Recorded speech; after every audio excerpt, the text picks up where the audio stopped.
Welcome to the Amphibian Press podcast. I'm V.S. Holmes, and with me today is Celeste Harte, author of Conquest, the first in the Dragon Bones series.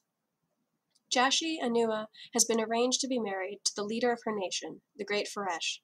To help her escape the unwanted engagement, her future husband's enemies offer her an out.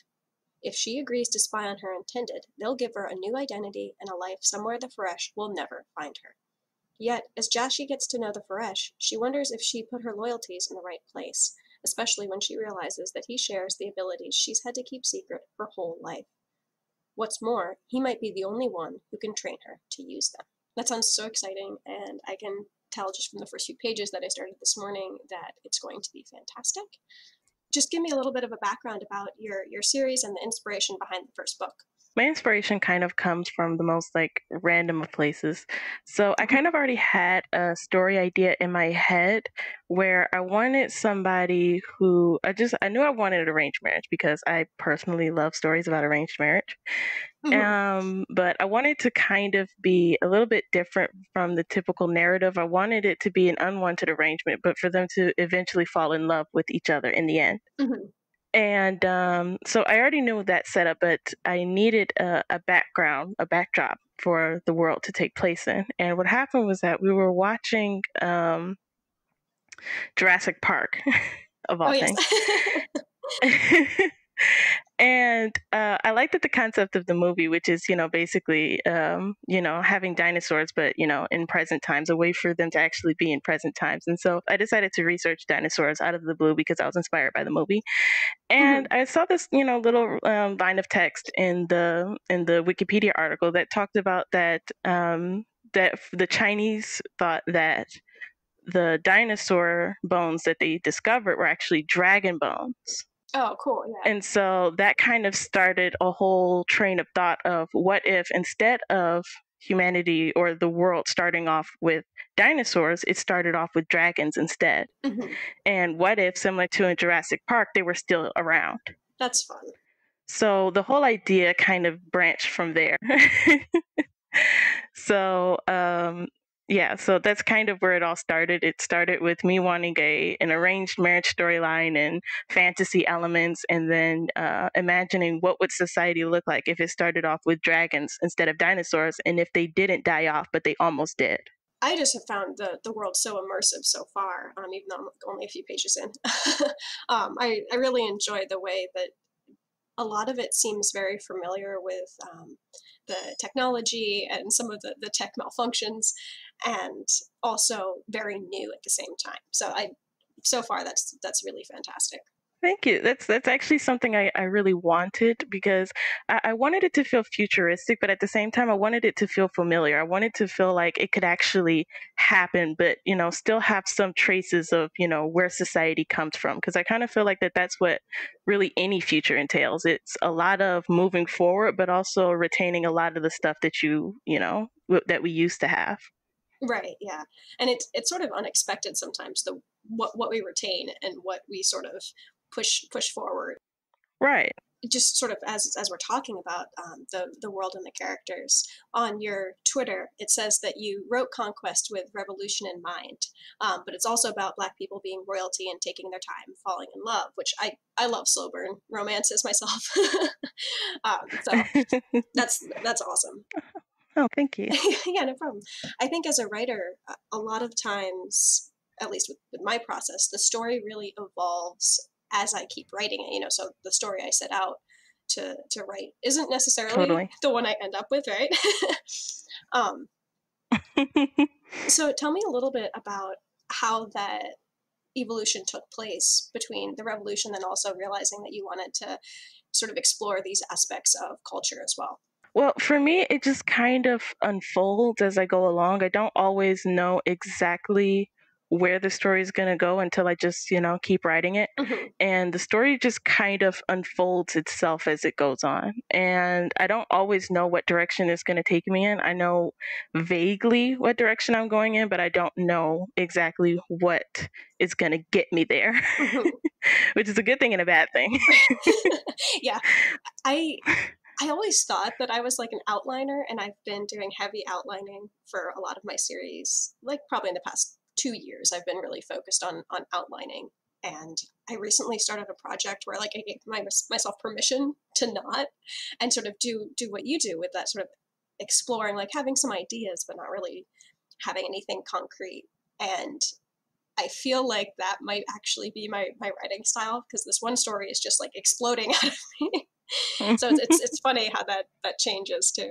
I had to kind of figure out my style as I went on. I tried outlining, but it just never stuck to the outline. And then I tried going completely, without any ideas in mind, but I just ran up against a brick wall. Mm-hmm. And I kind of found this sort of in between where I'm also an artist. So I kind of have like a visual way of dealing with things. Mm-hmm. And even when I'm drawing, I kind of like to get a rough sketch down before I start putting down the details. Right. And then after that, being able to fill in the details as I go along. So that's kind of how I write too. I like to have a general idea of what it's going to look like in the end, but the little details in between are basically as much of a mystery to me as they are to the reader almost. Mm-hmm. That's really interesting, because I'm always curious about creative people, because so many of us have, whether it's writing or art, we have multiple things that we work on creatively. And Mm-hmm. I'm always interested if like our processes are the same, or the way we interact with the mediums are the same. I think deep down, I'm kind of an artist in all things. Mm-hmm. So I feel like I'm an artist and a writer, an artist and, whatever else. Mm-hmm. I definitely do kind of approach things with the art perspective in mind more than anything. Mm-hmm. So did you start with writing, or did you start with physical art? I kind of started with both. I've always liked it doing both, and they always kind of developed hand in hand for me. So Mm-hmm. I've kind of always gone back to those two things, drawing and art. I've taken an interest in a lot of other things, but the things I'm always going back to is writing and art. I did a lot of drawing when I was younger, and then as I've gotten older, I feel like I'll still sketch stuff out, but I'm definitely much more of a writer, I think. Yeah, the two kind of have a lot of at least for me, I have a lot of things that kind of go together in my head, at least, which I know kind of doesn't make sense to other people because they're just so dissimilar. But to me, they kind of, I approach both in the same way. Like when I'm approaching a drawing, I kind of have a story in mind, and when I approach writing, it has to mesh together well, like a painting. So I kind of use both things with both professions. Mm-hmm. Yeah. So it's sort of thinking about that, like the way our brains work with our art. You know multiple languages, which I think is so cool, because language is something that's very difficult for me to learn.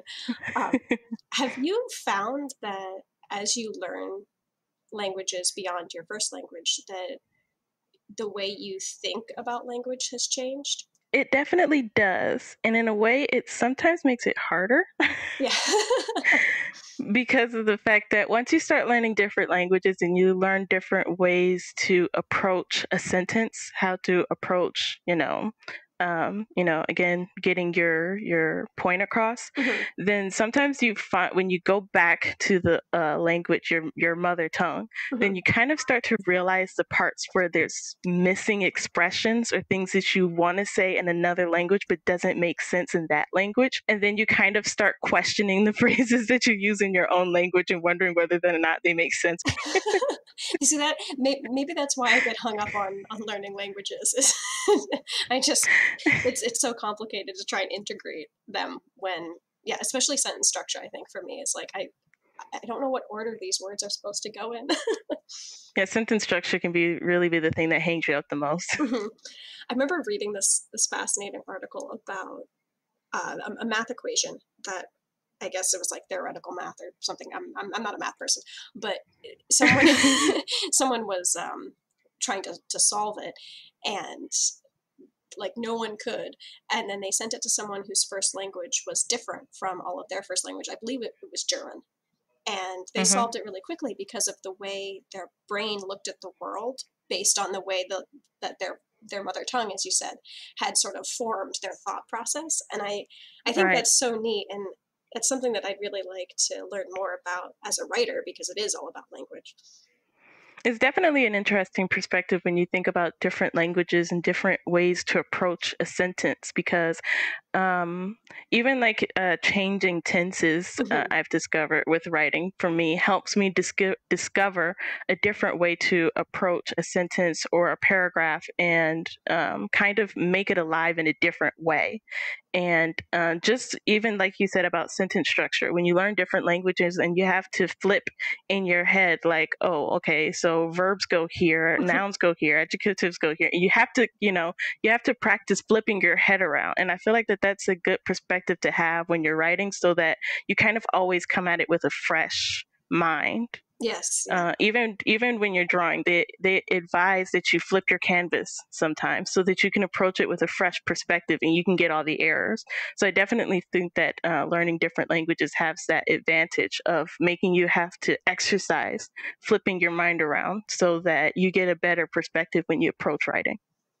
That's so fascinating. Maybe I'll start learning another language now. I tried with French and Spanish, and I can read them fine. It's the speaking it, like I can go on about language all day. Me too. But switching back, tell me a little bit about the Dragonbone sequels, because the first book is out, which is super exciting. But where do you see, obviously no spoilers, but where do you see the series going from here? Well, essentially, the Dragonbone series is about people rediscovering their history and rediscovering their identities in the world when, they live in a society that has pushed a lot of modernism, and it has forced a singular way of thinking. And the trilogy is kind of about these main characters, Dashi and Kamal, not only rediscovering themselves so that they can better understand the abilities that they have, but also trying to help others to also who's also going on this same journey with them. And like you said, I can't share spoilers, but it's definitely about them and rediscovering even the dragons that have also been deterred from their original way of being. And the trilogy will unfold as they learn more about themselves and the world around them and the repercussions of those that intended to keep it secret all along. That's super exciting. I love the metaphor too for trying to find out about your history, because I do think in this modern world, a lot of us struggle with, like, well, where did we come from, especially people who have been colonized. And it's so important to try and find our history and learn who we are, because I work as an archaeologist. A lot of people I talk to, they really focus on the importance of where we come from and how it affects where we're going.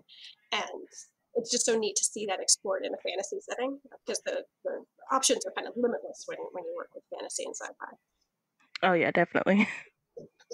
So, especially, like you said about colonized people, one of the most important parts of the story, at least for me, is the fact that Joshi is somebody that, deals with a colonized mentality, which a lot of, I feel like, colonized people even have to deal with to this day, which is a sort of internalized self-hatred that kind of makes you think that the way that you've been forced to go is the way that's better.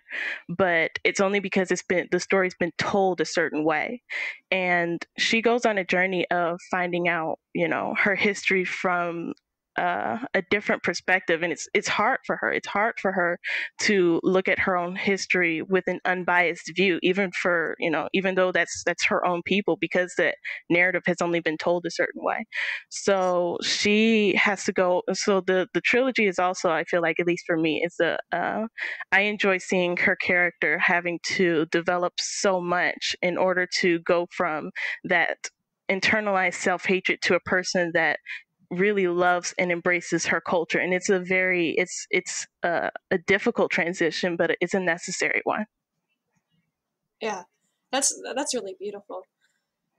Now, when you were working with the idea of the historic cultures, whether they're dragons or other sort of fantasy races, did you draw from your own heritage, or was it sort of a cobbling together of something completely new? It's a lot of coming up with a lot of new ideas. Yeah. Because being African American, there's only so much that I can draw from my own history before it kind of, the lines definitely get blurred and confused and everything. So I mean, obviously there are things that I can do, like their appearances, their hair, their habits, their personalities. So that's definitely something that I can draw from my own people. But when it comes down to the history, that's kind of where I have to make up the details as I go along. But I do draw inspiration from things that I research here and there, movies that I watch. I find interesting bits of history here and there. And I like to just, not to exactly copy it, but just kind of work it in different ways that I like for my story. Yeah, I think it's really fun to do that. So the way that the characters dress in the royalty, I totally made that up. The way the political structure is, I invented 100%. I didn't really copy it from anything else, but I did draw inspiration from how other countries work so that I could at least figure out a direction to go in. Probably a little bit of what backfires with royalty in other countries as well too, since there's a lot of evidence of that. So tell me a little bit about what your biggest learning curve or your biggest lesson has been, and also your sort of biggest win, I guess, with writing this series. Well, my biggest learning curve, I think, and that's just with writing in general, is that, I mean, obviously practice makes perfect, but eventually, I've learned, yeah, I've learned that with writing stories, the best way, at least for me, to get practice with just basically the art of story crafting is to try to finish as many ideas as I possibly can. Okay. So, Conquest and Dragon Bones definitely isn't the first series that I've written. I've written several stories before, I think. Well, I mean, I know since Dragon Bones, I've written at least maybe 4 finished novels before I've decided to try to publish Dragon Bones, the Dragon Bones series. And I feel like that sometimes that one of the best realizations for me was realizing that the story that I'm working on doesn't necessarily have to be the one that I want to show the world, if that makes any sense. Yeah. And that, I can just enjoy it for myself. And as I pick the elements that I know I'm getting better at, I can take that and move it on to another series. And then when I finally feel like I have something that is presentable, I can present that. But I'm not necessarily in a rush to try to get everything published. That's so important. I think that's one I really struggle with, because especially in a world that really focuses on producing, even when it comes to art. Right, right. Like everything I make has to give me money somehow. It's not. Or that it has to be perfect. Right. And I feel like that sometimes, like, I learn lessons as I move on. I might learn from one story, like, I like the story, but I think I could have done the characters better. And I don't necessarily have to go back into that story and change those characters. I can write the characters better in the next story. Yes. And I feel like that's kind of freeing, because of the fact that if you're going in and changing the same story so many different times over, at the end of the day, it's kind of not the same story anymore. But if you just take what you learn and apply it to the next story, then that next story is going to be better. And then the story after that's going to be better. And so now you kind of have sort of a catalog of the lessons that you've learned and the things that you can take away from each one.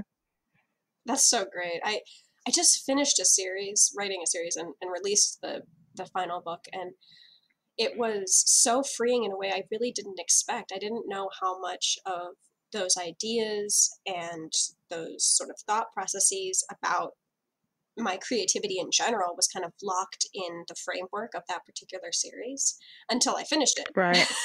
Exactly. Exactly. Yeah, it's so true that when you learn something new, you don't have to necessarily go back and fix stuff. I mean, if you want to, I think it's nice to be able to, but just pushing forward and creating new things and being able to finish projects is so important to creativity. It's just like working out, right? I mean, you're not going to get you're not going to get anywhere if you're only doing biceps all day. You have to work out all the different parts of your body.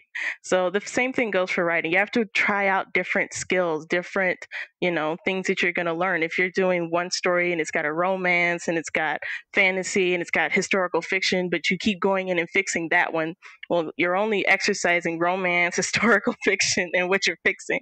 But if you move on to the next story, and let's just say the next story is a sci-fi, well, now you get to test out all those new skills and learn how to do sci-fi. Mm-hmm. Yeah, I see. I just need you to like pep talk me every morning when I sit down.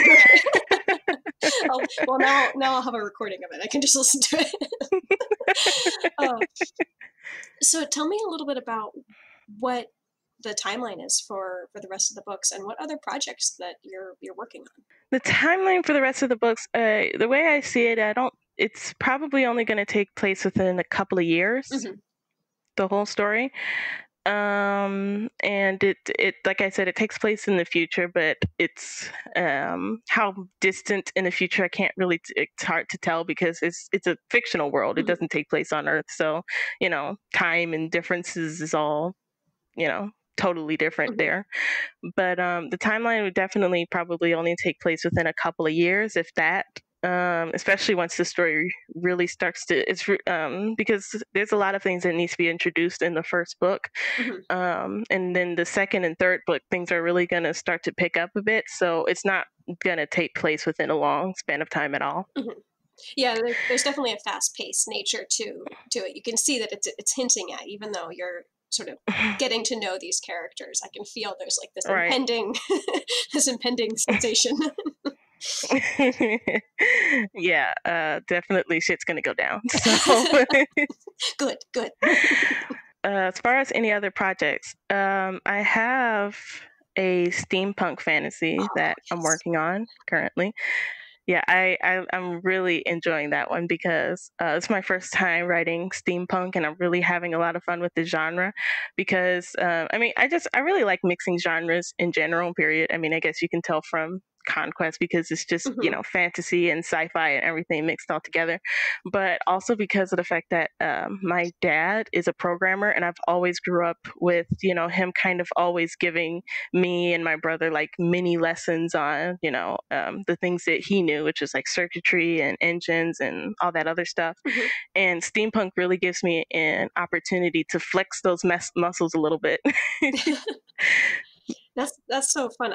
I've read steampunk, and I have a few like, this would be a fun idea to explore, sort of in the back of my head ideas, but I haven't tried writing it yet. It's kind of daunting, but also very exciting. It's really exciting for me, especially since sci-fi can be a little bit difficult because you got to try to imagine like, okay, what this is what science is now, but you got to try to figure out a whole nother science for what it could be, what it will be, and all that other stuff. Physics. But exactly. But with steampunk, you get to take your crude understanding of technology, and for a people that is in the past, then everything that you do is in the future. So so you get to kind of work it in however way you want to, and it's really cool. And then simultaneously, I'm also kind of working on a fantasy that's just, again, kind of totally made up, but I'm deciding to make mythology based on stars and planets and constellations and stuff like that. So, and this one is not going to have anything to do with sci-fi or futuristic anything. It's a fictional history, more historical type of thing, like Lord of the Rings kind of feel. Okay. That's neat. Yeah, you're really like cross genre here. That's great.